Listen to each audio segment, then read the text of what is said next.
பெரும் கலை நிகழ்ச்சிகளுக்கு வரும் ரசிகர்களுக்கு சிறுநீர் பரிசோதனையை கட்டாயமாக்கும் திட்டம் எதுவும் தற்போது இல்லை என்று தகவல் தொடர்புத்துறை அமைச்சர் ஃபாமி ஃபாசில் தெரிவித்துள்ளார். இப்போதைக்கு இசை நிகழ்ச்சி போன்ற பெரும் நிகழ்ச்சிகளை நடத்துவதற்கான நிபந்தனைகளில் ஒன்றாக சிறுநீர் பரிசோதனையை செயல்படுத்தும் திட்டம் அரசாங்கத்திடம் இல்லை என்று அவர் கூறினார்.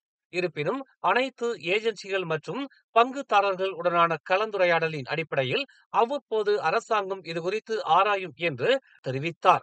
வெளிநாட்டு கலைஞர்களின் படப்பிடிப்பு மற்றும் செயல்திறனுக்கான தேவையான பாதுகாப்பு அம்சங்கள் தொடர்பாக தமது அமைச்சு வழிகாட்டுதல்களை வழங்கியுள்ளது என்று அவர் கூறினார்.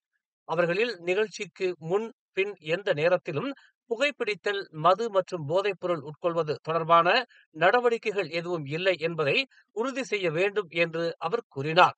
கடந்த ஜனவரி 7ஆம் தேதி ஸ்லாங்கூர் மாநில அரசாங்கம் போதைப் பொருள் பயன்பாட்டை கட்டுப்படுத்த இசை நிகழ்ச்சியில் பங்கேற்பவர்களுக்கு ஒரு SOP ஆக கட்டாய சிறுநீர் பரிசோதனைகளை பரிந்துரைத்தது குறிப்பிடத்தக்கது.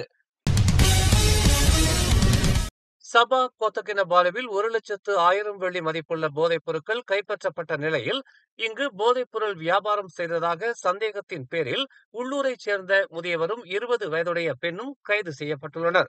கடந்த வியாழக்கிழமை இங்குள்ள அபி மையத்தில் உள்ள வாகனம் நிறுத்தும் இடத்தில் 70 வயது ஆணும் 25 வயது பெண்ணும் கைது செய்யப்பட்டதாக கோத்தகினபாலு மாவட்ட காவல்துறை தலைவர் உதவி ஆணையர் காசிம் மூடா தெரிவித்தார். அவர்கள் கைது செய்யப்பட்டதை தொடர்ந்து சந்தேக நபர்கள் தங்களை பெனாபாங்கில் உள்ள ஒரு வீட்டிற்கு அழைத்துச் சென்றதாகவும் அங்கு 2.1 கிலோகிராம் போதைப் பொருள் கண்டுபிடிக்கப்பட்டதாகவும் அவர் கூறினார். இந்த போதைப் பொருட்களின் மதிப்பு 1,00,000 வெள்ளி என காசிம் தெரிவித்தார். மேலும் 2 வாகனங்கள், நகைகள், கை கடிகாரங்கள் மற்றும் 1066 வெள்ளி ரொக்க பணமும் பறிமுதல் செய்யப்பட்டன. வெளிநாட்டு தொழிலாளர்களுக்கு ஊழியர் வருங்கால வைப்பு நிதியான EPF-இன் பங்களிப்புகளை கட்டாயமாக்குவது அரசாங்கத்திற்கு பதிவுகளை வைத்திருக்க உதவும் என்றும் அதே நேரத்தில் உள்ளூர் தொழிலாளர்களின் நலன்களை பாதுகாக்கும் என்றும் பிரதமர் நதஸ்ரீ அன்வார் இப்ராஹிம் தெரிவித்துள்ளார்.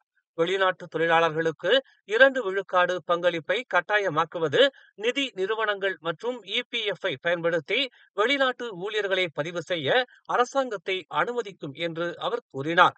வெளிநாட்டு தொழிலாளர்கள் தங்கள் வேலை காலத்தின் முடிவில் தங்களுடைய சேமிப்பை திரும்ப பெற முடியும் என்றும் அவர் கூறினார். இன்று நாடாளுமன்றத்தில் பிரதமரின் கேள்வி நேரத்தின் போது சர்வதேச தொழிலாளர் அமைப்பின் கன்வென்ஷன் 102 பிரிவு 68 போன்ற சர்வதேச தரங்களுக்கு தாங்கள் கட்டுப்பட்டுள்ளதாக அவர் கூறினார். கிட்டத்தட்ட 70 நாடுகளுக்கு வெளிநாட்டு ஊழியர்களிடமிருந்து இதே போன்ற பங்களிப்புகள் தேவைப்படுவதாக அவர் தெரிவித்தார். தைப்பூசத்தின் போது நிகழ்த்தப்படும் புனிதமான சடங்குகளில் ஒன்றான இந்து காவடி நடனத்தை கேலி செய்த சர்ச்சைக்குரிய வீடியோவுக்கு ஏரா FM-இன் பாகி ஏரா நிகழ்ச்சியின் தொகுப்பாளர்கள் மன்னிப்பு கேட்டுள்ளனர். ஸ்டேஷனின் சமூக ஊடக தளங்களில் இருந்து இப்போது நீக்கப்பட்ட சம்பந்தப்பட்ட வீடியோவில் வேல் வேல் என்று கோஷமிட்டு சிரித்துக் கொண்டே காவடி நடனத்தை மிமிக்ரி செய்வதைப் போல் சித்தரிக்கப்பட்டிருந்தது. இது சர்ச்சையானதை அடுத்து சம்பந்தப்பட்ட தரப்பினர் வெளியிட்ட பதிவில் தாங்கள் யாரையும் புண்படுத்த நினைக்கவில்லை என்றும் மேலும் ஒவ்வொரு நபரின் நம்பிக்கைகளையும் மதிப்புகளையும் ஆழமாக மதிப்பதாகவும் எதிர்காலத்தில் மிகவும் கவனமாக இருப்போம் என்றும் தெரிவித்துள்ளனர்.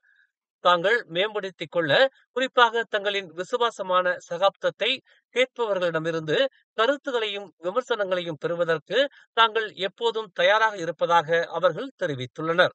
மீண்டும் ஒருமுறை தாங்கள் அறியாமல் செய்த தவறுக்கு மனதார மன்னிப்பு கேட்டுக்கொள்வதாகவும் தயவு செய்து எங்களை மன்னியுங்கள் என்றும் அவர்கள் தெரிவித்துள்ளனர். நுகர்வோர் விருப்பங்களை பூர்த்தி செய்வதற்காக உள்ளூர் பச்சரிசியை இறக்குமதி செய்யப்பட்ட பச்சரிசியுடன் கலக்கும் நடைமுறை 1970ஆம் ஆண்டுகளில் இருந்து தொடர்ந்து நடைபெற்று வருவதாக மக்களவையில் தெரிவிக்கப்பட்டது. நெல் மற்றும் அரிசி தொழில் குறித்த ஆணையமான MyCC கடந்த ஆண்டு தொடக்கத்தில் நடத்திய ஆய்வில் இது தெரிய வந்ததாக வேளாண் மற்றும் உணவு பாதுகாப்புத்துறை அமைச்சர் நதஸ்ரீ முகமது சாபு தெரிவித்தார். இந்த அரிசி கலவை நடைமுறை 1970களில் இருந்து முந்தைய நிர்வாகங்களின் கீழ் தேசிய நெல் மற்றும் அரிசி வாரியமான LPN நிறுவப்பட்ட பிறகு நடந்து வருகிறது. இந்த நடைமுறை தற்போதைய நிர்வாகத்தின் கீழ் மட்டும் தொடங்கவில்லை என்று அவர் தமது எழுத்துப்பூர்வ நாடாளுமன்ற பதிலில் கூறினார். செயற்கை நுண்ணறிவு துறையில் தொடர்ந்து வழிகாட்டும் வகையில் பல முக்கிய திட்டங்களை இலக்கவியல் அமைச்சு முன்னெடுத்துள்ளதாக இலக்கவியல் அமைச்சர் கோவிந்த் சிங் டியோ தெரிவித்துள்ளார். செயற்கை நுண்ணறிவு திறன் பயிற்சிகள் தொடர்பான துறையினருடன் கலந்துரையாடல், பிற துறைகளை சார்ந்தவர்களோடு ஒத்துழைப்பு என இலக்கவியல் அமைச்சு தீவிரமாக திட்டமிட்டு செயல்பட்டு வருவதாக அவர் இன்று நாடாளுமன்றத்தில் தெரிவித்தார். குறிப்பாக வேலையிடத்தில் செயற்கை நுண்ணறிவு எனும் கருப்பொருளில் அரசு ஊழியர்களுக்கு செயற்கை நுண்ணறிவு திறன் பயிற்சிகளை வழங்கும் திட்டத்தில் தமது அமைச்சு மும்முரமாக ஈடுபட்டுள்ளதாக அவர் கூறினார். கடந்த ஆண்டு டிசம்பர் மாதம் மலேசியாவின் எதிர்காலத்துக்கு செயற்கை நுண்ணறிவு எனும் திட்டத்தை மைக்ரோசாப்ட் நிறுவனத்துடன் இணைந்து இலக்கவியல் அமைச்சு ஏற்பாடு செய்தது. மொத்தம் 8 லட்சம் உள்நாட்டு பணியாளர்களுக்கு இந்த வாய்ப்பு வழங்கப்படும் என்றும் அவர் சுட்டிக்காட்டினார். மேலும் செய்திகளை தெரிந்து கொள்ள தமிழ் மலர் நாளிதழை பாருங்கள். எங்களோடு இணைந்திருக்க மலர் டிவியை பதிவு செய்து கொள்ளுங்கள். உறவுகள் மகிழ்ந்திட விருப்பம் மற்றும் பகிர்வு சேவையை சொடுக்கிடுங்கள்.